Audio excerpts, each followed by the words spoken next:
Pinball's not even supposed to be here today.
You know what's kind of fun is that that intro, the Stranger Things intro, has suddenly become way more pertinent, and I didn't do anything recently about that. We built that years ago when Stranger Things, the pinball machine came out, which happened to be in between seasons.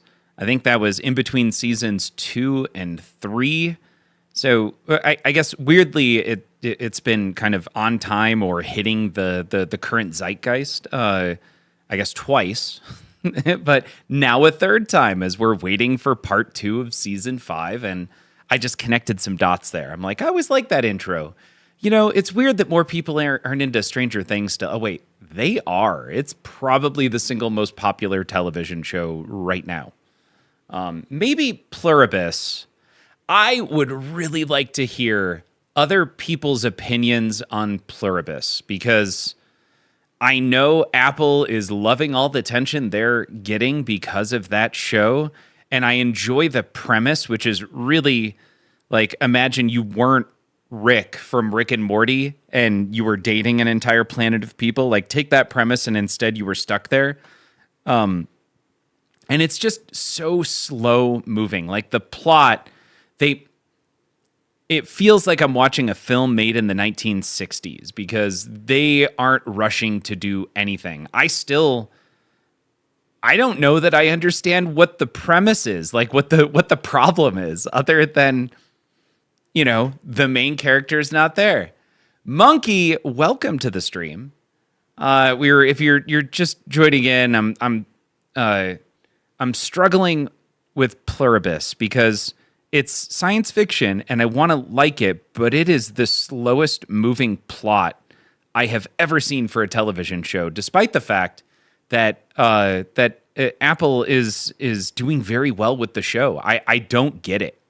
I don't understand why it's popular. I understand why I keep coming back to it, but I feel like that's despite the fact I'm imagining millions of other people who try to watch it and find it interesting after like 2 or 3 episodes of the plot doing nothing and the main character asking none of the really good questions to just figure things out. I assumed everyone would walk away from that show, but evidently it's doing really well. Severance was slow. You know, I can't watch Severance. I couldn't make it through the first season, and I've given it 3 separate attempts. I can't get into it. It's like I wanted to get into it, but there's just nothing of interest is going on. It's all anxiety without intriguing me. And I think I went to episode 5 or 6. Yeah, I just can't figure that one out either. So, Monkey, it's actually, I think it's great you're making that comparison. So, Pluribus and Severance are likely similar in terms of timing. Pinjamin says, Stern is running both Pro and Premium Stranger Things in the next month, and I suspect that might be the end, and then they'll vault it. Makes sense? Nightly, welcome. The big thing of Pluribus for me isn't developing plot. It's the experience of what it would be like in that situation. I get it, but is there anybody that you relate to? Like, wouldn't you ask so many other questions instead of the dumb ones the main character is asking? Would you really expect the other 12 individuals, only one of them to ultimately try and save humanity, and the rest are either willfully shutting their eyes to the situation or just enjoying the fact that they have a short amount of time before they're merged, I guess? I wish I could relate to a particular character. That's the other thing. I want to reach out and be like, all right, where's the person who's thinking critically about this and extrapolating from what data they have and filling in the gaps so that way they could better understand the limitations of what's going on. Like, why? Yeah, I don't know if I'm shorter or what, but I have to keep dropping the camera down. And I don't mean to crap on a show that, once again, I know is wildly popular. Every time I watch another episode and nothing happens, it's almost like when you're watching Indiana Jones and they point out the fact that literally his involvement changes nothing about the course of what would have occurred in that film, we're not even there. We're not to that point where it was an enjoyable ride, but what really happened? It's literally episode to episode. Very little gets furthered. That said, the last episode, something finally happened. I just don't know if I'm interested enough. I don't know. I'm whining at this point. But let's see here. We've got music. We're going to drop that down a hair. We've got some tequila. We've got a little bit of White Claw. Those are my two favorite combinations. And we're going to throw down on Jurassic Park again. Man, that was tough tonight, though, because Dispatch was so great last night. I am loving that game. Episode 5, done. We're now on 6. We've got 3 episodes of that game left. That, I have to say, my favorite $20 spent in 2025. Is that an accurate statement? What else have I only spent $20 on? You can't go out and have food. You can't go out to a restaurant for $20 anymore. You can barely get fast food for $20 for 2 people. I don't think you can. Even In-N-Out is going to be, after taxes and everything, over $20 for 20. Ooh, okay. Nightly Elf pointing out Silk Song, which was also $19.99. Which I haven't grabbed yet, only because I've got so many other games. I've got Claire. We've made it like an hour into Claire Obscure, so we need to go back and finish that one up. I've got also, I want to pick up a specific Assassin's Creed that was rated very highly. I've got all of these games, and then as you can see over to my right, over here. Where you can see my hand on the other one, I finally pulled out the other arcade cabinet that has 20,000 games on it, and I've got it once again into playable condition. So I've got the Polycade back behind me, and then I've got the one I'm keeping over here. The Polycade's up for sale. This one I'm keeping, and it is wired right now, but I got to figure out the audio, and I don't have a camera while I'm playing it. So I got to figure out a few things over there in order to pull that back in. But that has Nintendo 64 and all of the games I think ever created for Nintendo 64. I've got Super Nintendo on it. It's got PlayStation 2. It's got PlayStation 3. It's got the Nintendo Switch. And I think like 100 games from the Nintendo Switch. We also have a Nintendo Switch over here. Plus we've got the Xbox. So I've got all of these games that I want to play. We just...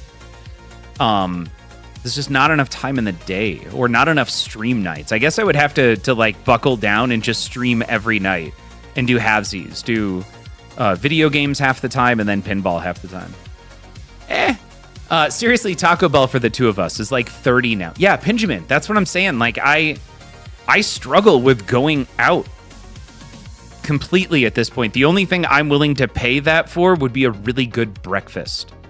Because I can, for the 3 of us, me, Jay-Z, and Zoe, that's typically around $80 to $90 now for breakfast. A friend and I can go to the Pinball Club and split a pizza from the place down the street for 15 or so. All right, Midheart, lucky you. Because, man, Mod Pizza at this point, one of the few places I can go where they have non-dairy, gluten-free options, is still at that point. I think it's like 12 to 15 per pizza. Yes, that is an Ecto 1 under the television for sure. All this opened up over here. I'm so excited. I have a new desk coming, and I still don't have enough room made for the desk. So I moved the arcade cabinet from the corner, which you could never see over here. We moved it out, and I got it on rollers, so that way it's way more mobile. And I tried to create a lot more room for my new desk. It's not enough. I'm going to need a bigger house. That's really what it comes down to. In order to have the game room I want to have, I'm going to need a new house.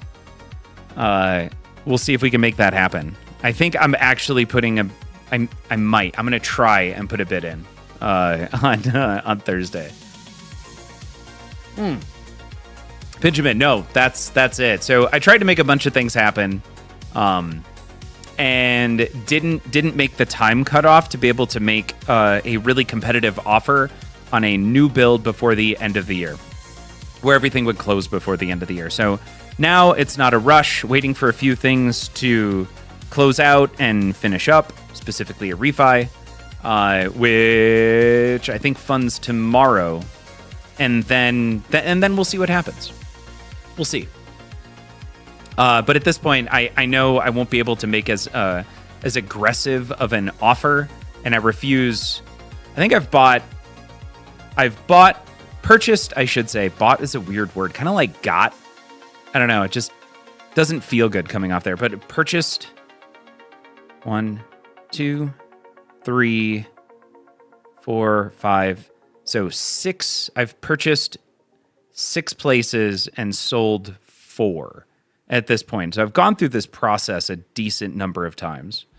And I don't actually know where I was going with that statement. I don't even remember why. That's tequila's, I think, doing pretty well right now. But, man, where was I going with that? Yeah, I got nothing. But, yeah, Benjamin, thanks. I was trying to be aggressive with an offer. And the cool thing about new builds is that they have end-of-the-year quotas that they're trying to meet. So the salespeople are willing to work for you in November and December in order to make something close, but it has to close by the 31st in order for it to apply to their end-of-the-year stuff. And because of a refinance that was supposed to close like 2 weeks ago, it just timing wise didn't work out. The Panic Room 4 will be awesome regardless. It will. All of the places I'm looking at have dedicated areas on the main floor or on the floor closest to ground, so no stair walking or anything has to be done. They all have dedicated areas for pinball. And at this point, I'm looking at enough space to host 5 pinball machines, which is why we keep talking about what would be the perfect 5 pinball machine grouping of pinball machines at this point, which, in fact, we can pull it up right now. We've talked about this so many times.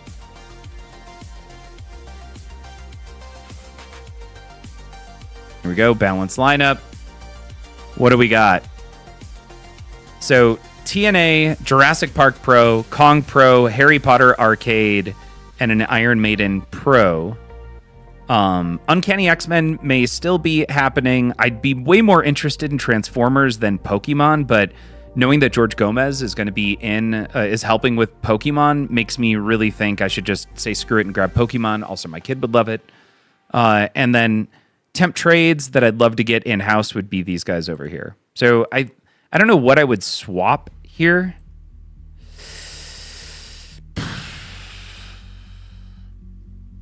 I guess I would probably do this.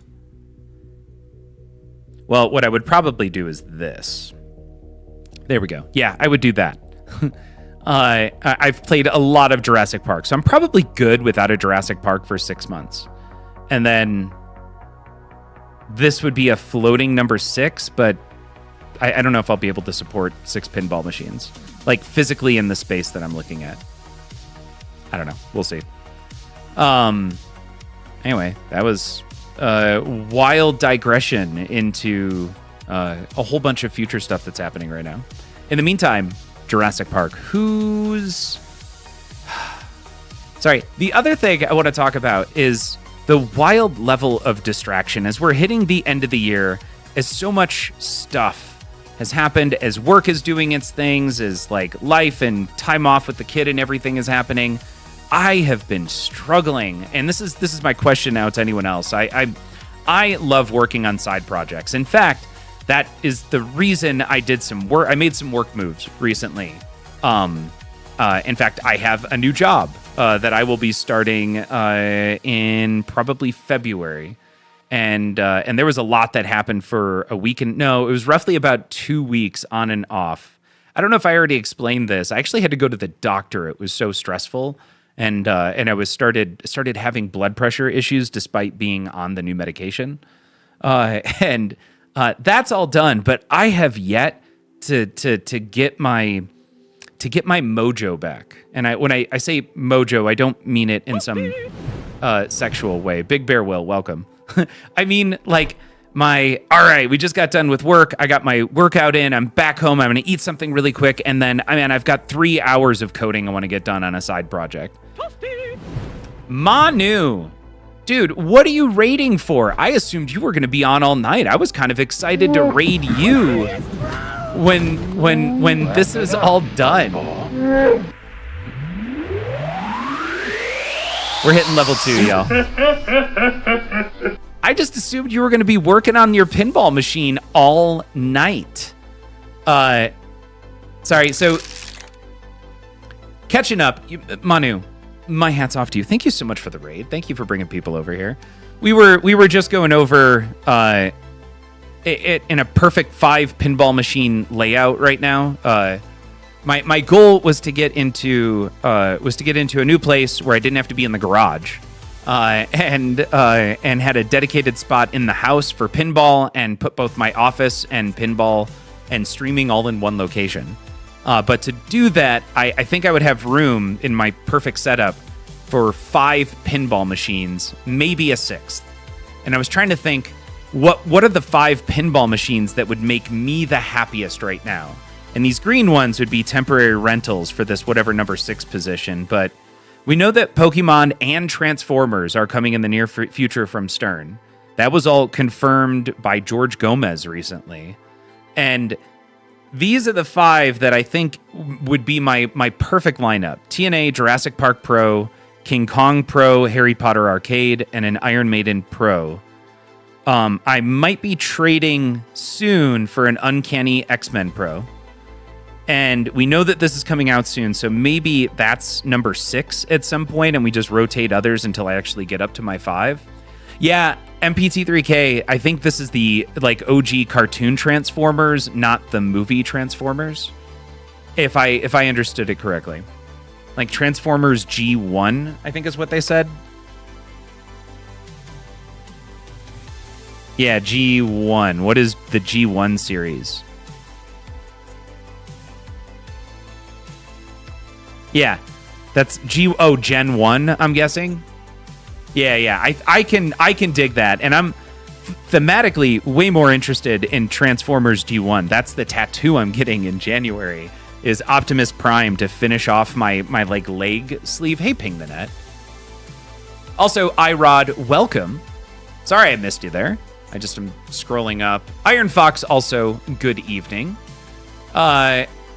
And just trying to think through, what my perfect Sunday or my perfect 5 to 6 pinball arcade would be this. That said, we can go over here, and we asked everyone on stream what they thought, if you tried to have a different manufacturer, what you would go with here. And the perfect, I guess it would be 7 pinball lineup would be Winchester House, Evil Dead, Alien Star, Harry Potter, Twilight Zone, Medieval Madness, and Jurassic Park. Licensing budget must have run out after Pokemon. True. And then we have some backups here, like from Gottlieb, you could do Haunted House, TX Sector. From Spooky, you could do TNA, Rick and Morty, or Evil Dead. At this point, you also could do, this was before Beetlejuice came out, so you could throw Beetlejuice maybe in here. We also looked at balanced gameplay, so to have a long playing game, a System 11, something brutal and tough, medium, kind of flowy, a trap and shoot game, and then an early solid state. And we came up with Lord of the Rings, Whirlwind, Iron Man, Star Trek, Attack from Mars, and Stars. And then if you went, okay, what's the best of the best? Imagine money is nothing. What would you get? And it'd probably be Godzilla 50th, Jurassic Park 30th, Evil Dead, Elton John, and Addams Family, and maybe a Medieval Madness. Shaved, welcome. You got here also. Got to put Wick in top.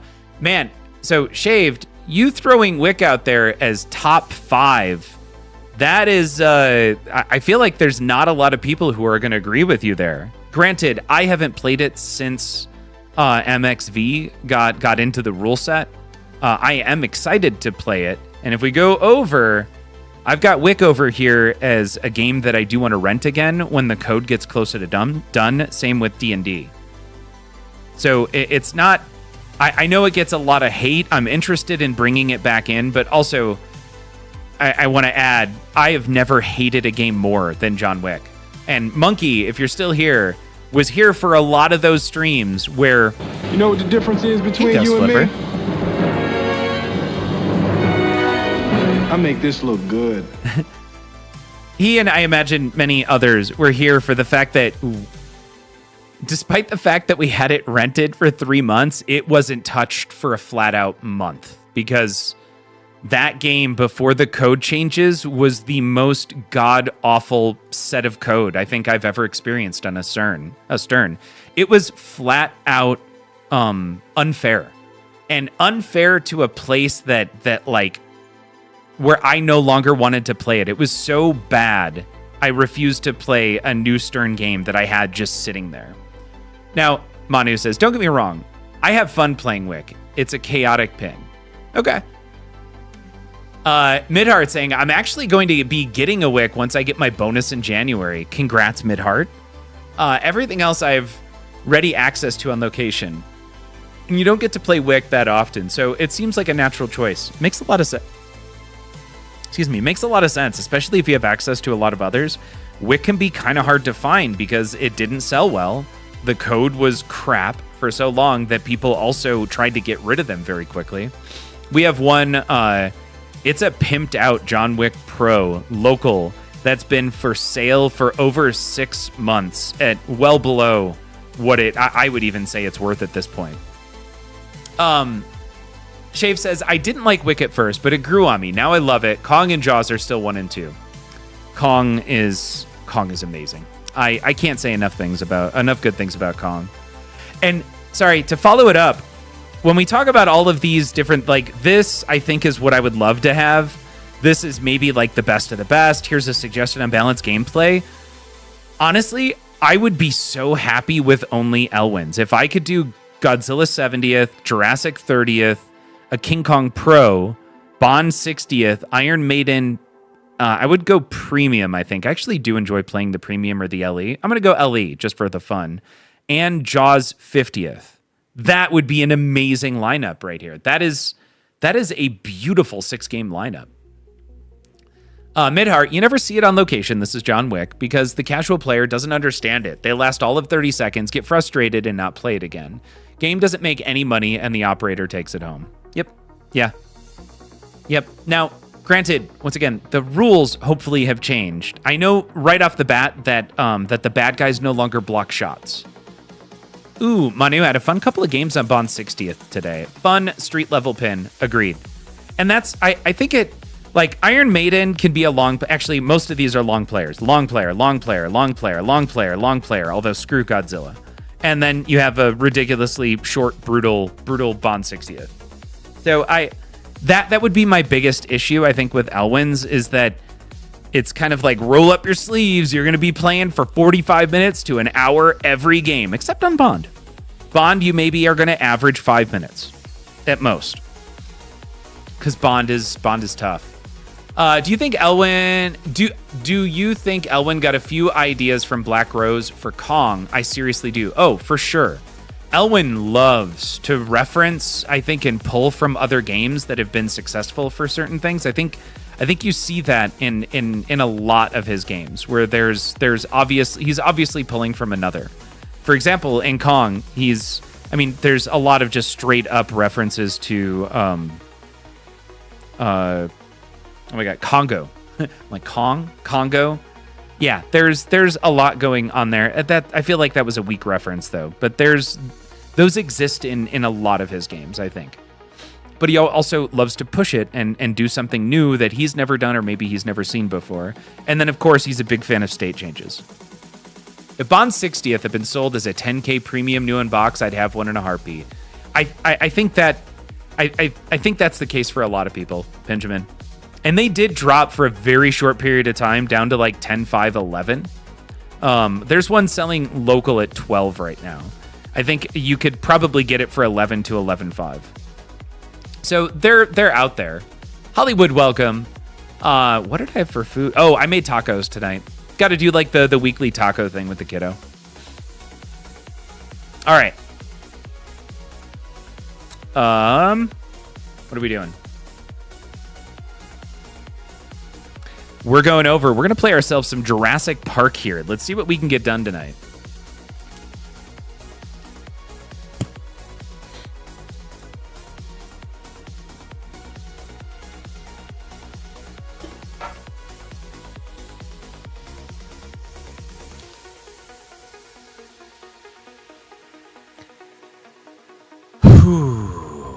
Man, the last time we played this, we had one heck of a game. I'm not planning on that happening again, but at the same time, I would be really happy if we could go ahead and just put Jurassic Park to bed. Now, if you weren't here for the last time we played Jurassic Park, I'm going to go ahead and just pat myself on the back. We got to escape Nublar and beat it, but we missed one of the 3 wizard modes. So we drained out on Secure Control Room. We beat Visitor Center. We beat Museum Mayhem. I drained out on Secure Control Room. Got to Escape Nublar. We beat Escape Nublar, but did not get to When Dinosaurs Ruled the Earth. And that was very disappointing. So the goal is to get back there. It's very disappointing. Oh, no. Wow. Yeah, that was cool. Let's get the chat going again.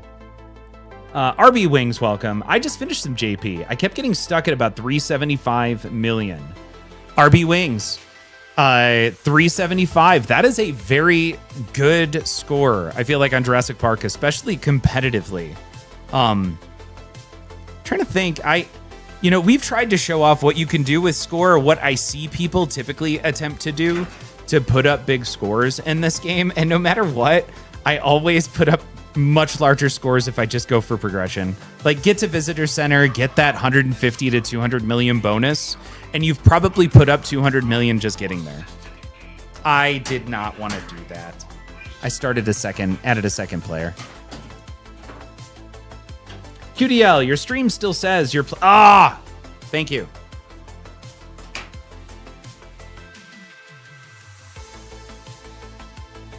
We're going to fix that.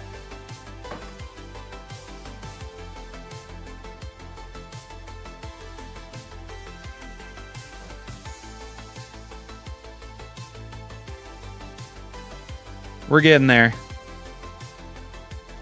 Nope. Wrong pinball. Why are there so many different pinballs? There we go. Done. All right. Need that tequila.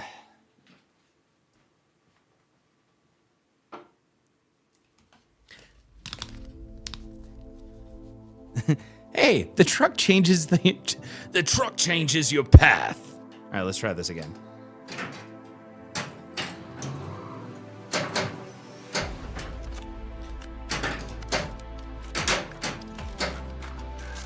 Cool. Game, I like where your head's at.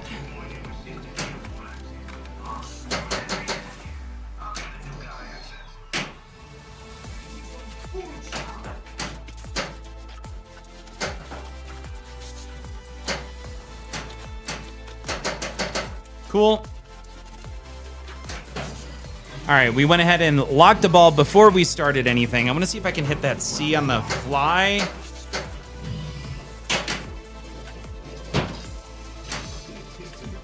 Totally got there. All right, C. Got it. Way to waste that escape right away. There we go. Found that left ramp. That one's always way tougher than you'd think. Eligos, how are you doing? I hope you're having a fantastic night. You rock. I think you literally rock. Oh, no. You literally rock. In fact, Eligos plays a lot of Guitar Hero. If you are interested in watching some Guitar Hero, make sure to check out Eligos, who quite literally rocks on Twitch.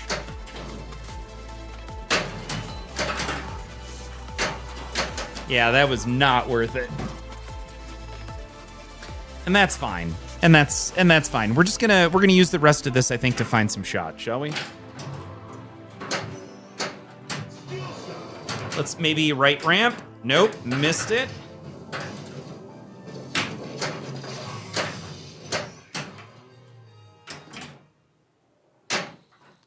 We did not Nope. The top 10% Rock Band 4 streamer for 2 years running. That's awesome. I did not realize that. Although I do love the little top 10% badges that I saw for the first time recently on the Twitch recap. All right, right ramp. Nope. Left ramp to right ramp. Little early. A little bit closer on that live catch. There it is.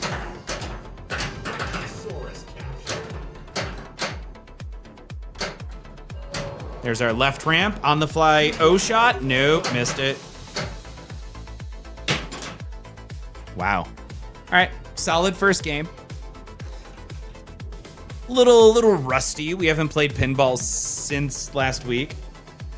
Birdle. I know. I started it with really high expectations, and then we dropped that ball.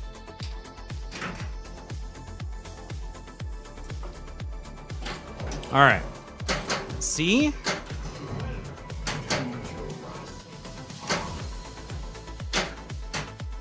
Let's lock.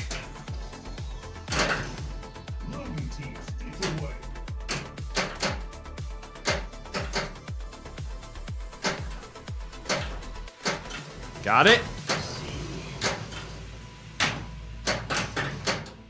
Cool. We got the C. Now we got our left ramp. And then we got our ball lock. Awesome. Whew. Did all the things. Our Nada Jeep is pointed to the right, which isn't honestly where I wanted it, but that's fine. We're gonna go rescue. You know, let's go right ramp since we had that dialed in. Totally.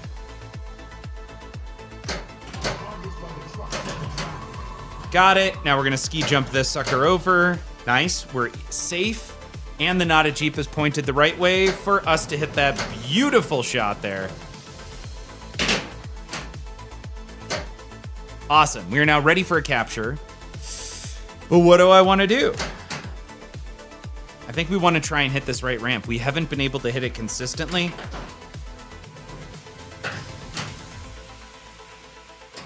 Got it. Upper loop. We're gonna need a bigger helicopter. We're gonna need a bigger helicopter. Ah, this game. I like it. Also, I hope everyone is all Christmas shoppinged up for the holidays, right? Like, another question to ask would be, who has not finished their Christmas shopping? Who is stressing right now about making sure they get all of the gifts for everyone? Is there anyone who is not done Christmas shopping?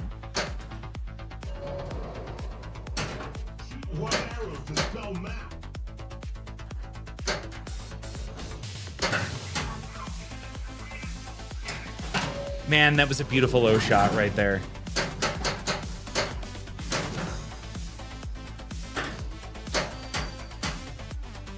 Cool. Let's see here. I need a suggestion for an additional gift for Skylar and Micah. George. Eligos finished a few days ago. Good to hear. RB Wings, I have not, but I don't think I'm stressed about it. Okay, that's good. Good. You're not worried about it.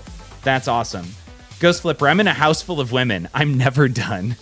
My wife does the Christmas shopping. I don't stress it at all, says Bertle. Good. QDL, I have not finished shopping, but I'm not seeing most people for Christmas proper, so I'll have time later. Okay. PBJ, you're playing Jurassic Park 2. Paul, welcome. Aren't you live streaming on another channel actively right now? And yes. All right, wait, Paul, are we having a Jurassic Park off right now? We're going for, is it high score? And Big Bear's doing everything tomorrow. Shaved, my wife does all the shopping. I work, she spends the money. Okay. Manu, coming back. We need to help Manu with gifts for someone. I want to say Micah's 14 now. Is it 14 or 15? So was it like a 9-year-old and a 15-year-old? 9 and 16. Oh my gosh. All right. The 9-year-old. Does the 9-year-old have a Nintendo Switch, or is the 9-year-old using your Steam Deck? Maybe. There's other people's. Park off? Yes. Let me start that. That OnlyFans. iPad. Interesting. Well, that's not very helpful. Just keep them off Roblox, man. Yeah, the alcohol's not going to work because I got people tequila. So that's not going to be a good one. So Zoe's obviously in bed right now. I got Zoe a desktop computer for her gaming setup, along with a secret lab chair and I'm outfitting her with a new desk. So she'll have a dual monitor setup, a mini gaming PC, and a new keyboard and mouse, speakers, headphones, the whole get up. So that way she'll be able to game in her room upstairs instead of using mine downstairs. Geez, Dad, stop bragging and help me. Well, I just wanted you to know where I was coming from, and also what you have to compete against here. I cannot keep either one of them off Roblox. Yeah, I refuse to give my kid Roblox Robux, because screw that. I keep explaining every ounce you put into that game of money, every penny, is something you will never get back later in life. Hashtag best dad. I mean, I'm a basement dad, right?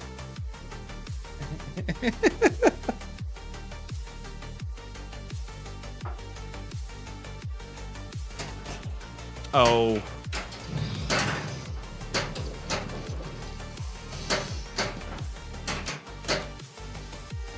All right, we're doing something here. We need one more letter for T-Rex, so I need to hit this one here. I'm going to keep thinking on this. Y'all, we need suggestions for Manu for a 9-year-old and a 16-year-old boy. I mean, all right. Manu, is Micah driving? Did Micah get his driver's license? If that's the case, then, man, all of the car gear. Shave says, it sounds like you're trying to get the furthest. Oh. All right. It sounds like you're trying to get the furthest from you. Good plan. That's covered by grandparents. Shopping stress got you down, says Yahtzee. Hi, Billy Mays here to solve your shopping needs. Tell me who you're buying a gift for and their age, and most importantly, the price range, and I can solve all your shopping worries. No slap chop bullshit here. I'm great at telling others what to do. Operators are standing by, so fire away. Yahtzee, thank you very much for the 10 bits. Thank you for the support. No driving at all. Okay, so that one's out. But you know what you could do? You could get him a model car and tell him, but get him keys or something like that to go with it, and have him go outside and have it be like a small model car in the driveway and be like, no, that's legit your gift. You didn't get a car. I know that's mean, but man, do I love that idea. Because mine is 12 and already it's a struggle, man. So I imagine at 16, it's got to be so tough. I don't know, though. You tell me. Manu, how... hold on. We just need to hit a couple of shots here. We're going to start that multi-ball. I have a 12-year-old girl. You have a 16-year-old boy. I know the hormones and the emotions are so much. And it's not something... I mean, I do my best, but I just... I can empathize. I can't sympathize with a lot of what she's going through. And at some point, I'm just like, we're going to call your mom. So what's it like with Micah? Is Micah, all things considered, easy, or is it equally a struggle?